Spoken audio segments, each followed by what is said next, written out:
बीच बैठे सभी सम्मानित प्रदेश के साथी, लोकसभा से, विधानसभा से और वार्ड के सभी साथियों को मेरा क्रांतिकारी जय भीम। यूँ तो अकेला ही चला था मैं जानिबे मंजिल मगर, यूँ तो अकेला ही चला था मैं जानिबे मंजिल मगर, लोग जुड़ते गए और कारवां बढ़ता गया।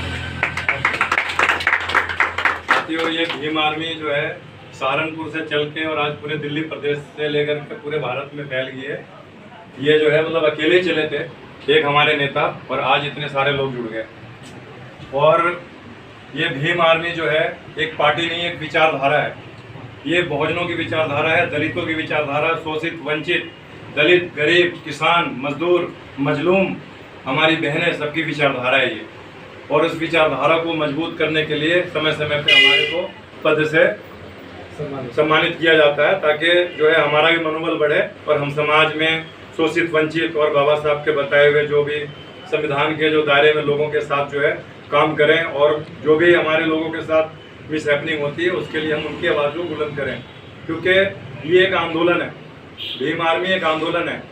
आपको पता है कि सरकार जो है सिर्फ डरती है तो आंदोलन से डरती है, सरकार डरती है तो संगठन से डरती है। जिसका आंदोलन मजबूत होता है, जिसका संगठन मजबूत होता है, वही पार्टी जो है सत्ता में राज करती है। आज भारतीय जनता पार्टी, जिसको कोई वजूद नहीं था, ये वो लोग थे जो 82-83 में 2 सीट लेकर के घूमते थे, इनको कोई पूछता नहीं था। आज ये जो बहुमत की सरकार लिए डोल रहे हैं, क्योंकि इनका संगठन मजबूत था। संगठन इनका सामाजिक संगठन आरएसएस है। उस आरएसएस ने जो है आज बीजेपी को सत्ता दिला करके, आज बहुमत की सत्ता दिला करके स्थापित कर दिया।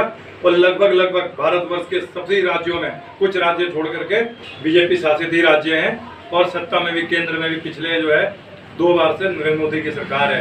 अगर हम लोग उसी तरीके से अपने सामाजिक संगठन भीम आर्मी को मजबूत करके और अपने राजनीतिक संगठन आजाद समाज पार्टी को मजबूत करेंगे, तो एक दिन हम भी शासक बनेंगे। क्योंकि बाबा साहब ने कहा था, शासक वही बनता है जिसका संगठन होता है, जिसका संगठन मजबूत होगा वही शासक बनेगा। और संगठन बनता है भाईचारा से, और हमें जो है हमारे को अपने आप में भाईचारा कायम करना है। और माहौल आज की देश का ये है, ऐसा माहौल है कि हर गली हर मोहल्ले में जो है बेकार लोग बैठे हुए हैं, जो चाहते नहीं है कि मतलब अमन शांति और भाईचारा कायम हो। क्योंकि आज की जो राजनीति है, धर्म की राजनीति है। हम जो है भारतवर्ष में जो नेता चुनते हैं, जो हमारा संविधान ये कहता है कि हमारा निगम पार्षद लेकर प्रधानमंत्री तक, वो सामाजिक हमारे जो कार्य होते हैं, सड़क से लेकर के घर तक, स्कूल से लेकर के स्वास्थ्य और शिक्षा से लेकर के जो मूलभूत सुविधाएं होती है उसको पूरा करें। लेकिन हमारे जो आज के जो नेता हैं, वो मंदिर, मस्जिद, गुरुद्वारे, चर्च बनाने में बिजी है। पर जब ऐसा होने लगे तो समझ लेना समाज का भला नहीं हो सकता, क्योंकि मंदिर, मस्जिद, गुरुद्वारों से हमारा पेट भरने वाला नहीं है। और एक उस पर पंक्तियां सुनाता हूँ कि बर्बाद गुलिस्ता करने को बस एक ही उल्लू काफी था। समझ जाना किसके बारे में बोल रहा हूँ। बर्बाद गुलिस्ता, गुलिस्ता यानी कि फूलों के बाग को कहते हैं। बर्बाद गुलिस्ता करने को बस एक ही उल्लू काफी था, हर साग पे उल्लू बैठा है, बर्बाद अंजामे गुलिस्ता क्या होगा। हर डालियों पे उल्लू बैठा हुआ है, गुलिस्ता का क्या अंजाम होगा। आज माहौल इतना खराब हो गया है कि धर्म के नाम पे लोग एक दूसरे को काट रहे, पीट रहे, क्योंकि हमारे अंदर जहर बो दिया गया है। और उस जहर को निकालने के लिए भाईचारे का संदेश हमें अपने को सबको मिलकर के समाज में देना है। लोगों को समझाना है कि हम आपस में, और खास तौर से स्वर्ण समाज, क्षत्रिय समाज और वैश्य समाज, उन्होंने ये सोच लिया है कि बहुजनों को जो है कुछ करने नहीं देना है, इनको पाखंडों में समावेश करके और आपस में हिंदू मुसलमान करवाना है। जब आपको जो है सत्ता की जरूरत होती है तो आप दलित होते हो, आपको फिर जो है जगह नहीं देते। जब आपको बहन बेटी, रोटी बेटी की जरूरत पड़ती है तब आप दलित रहते हो।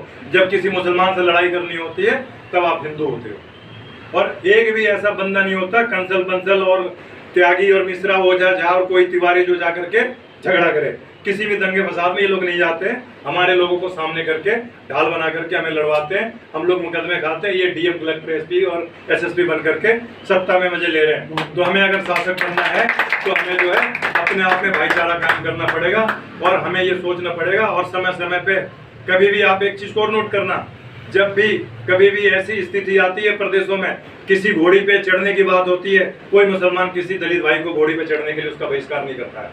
कोई भी ऐसा व्यक्ति बता दे किसी मुसलमान ने बोला कि घोड़ी पे नहीं चढ़ना है। जब मूंछ की बात आती है, कोई भी मुसलमान नहीं कहता कि भाई आप मूंछ नहीं रख सकते। जब कुएं से पानी भरने की बात आती है, कोई मुसलमान नहीं कहता कि भाई आप कुएं से पानी नहीं पी सकते।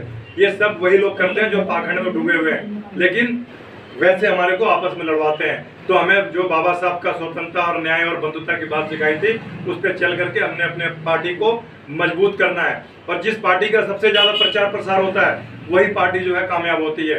प्रचार प्रसार पे मैं एक वाक्य आपको बता देता हूँ, और भाई साहब को और जीतू भाई को पहले से पता है। बीरबल की दरबार थी और अकबर ने अचानक में पूछ लिया कि बीरबल सबसे बड़ा कौन। तो अकबर को दिमाग में ये थी कि शायद वो कह देगा कि सबसे बड़ा मेरा राजा बादशाह अकबर, या तो कह देगा सबसे बड़ा खुदा। लेकिन बीरबल ने बोला कि सबसे बड़ा प्रचार। अकबर को बहुत बुरा लगा भरी सभा में। उनने बोला कि आपको ये जाकर एक्सप्लेन करना पड़ेगा कि सबसे बड़ा प्रचार कैसे है। उनने बोला महाराज मैं इसको सिद्ध करके दिखा दूंगा सबसे बड़ा प्रचार है। बीरबल ने बड़े बड़े 10-10 फीट के 2 जूते बनवाए, उसमें हीरे जवाहरात लगवाए और मस्जिद के दरवाजे पे एक जूता रखवा दिया।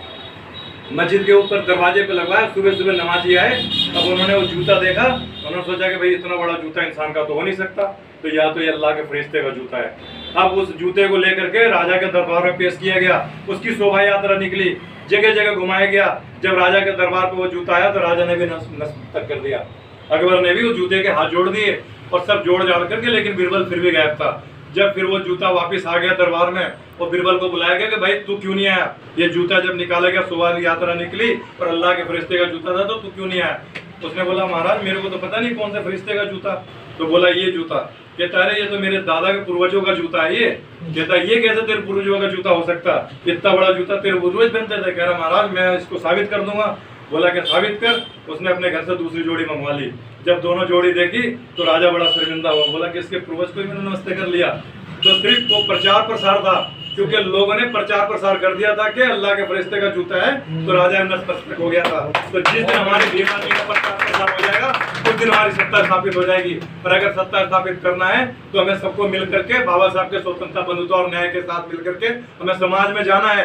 गली गली के एक आदमी को जागरूक करना है। मैं किसी भी धर्म के खिलाफ नहीं हूँ। मैं तो ये कहता हूँ जो पाखंड कहता हूँ, मैं कहता हूँ कि भाई जो कर रहा है, क्योंकि सबसे ज्यादा आज पाखंड में हमारी समाज है। और हम अपने समाज को जाके बोल दें कि भाई पूजा मत करो तो वो नाराज हो जाएगा हमसे। मैं किसी को जाकर के बोल दूं नमाज मत पढ़ो, हमसे नाराज हो जाएगा। तो मेरा कहना कि जो कर रहा है करने दो। हम शासक बनने आए हैं। समय के साथ हर चीज का जो है चेंजेस आता है।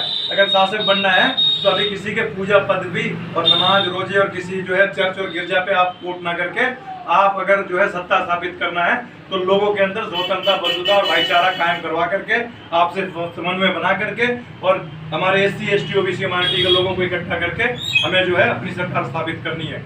और इसके साथ ही अपने वाणी को विराम देता हूँ। जय हिंद, जय भारत, जय भारत।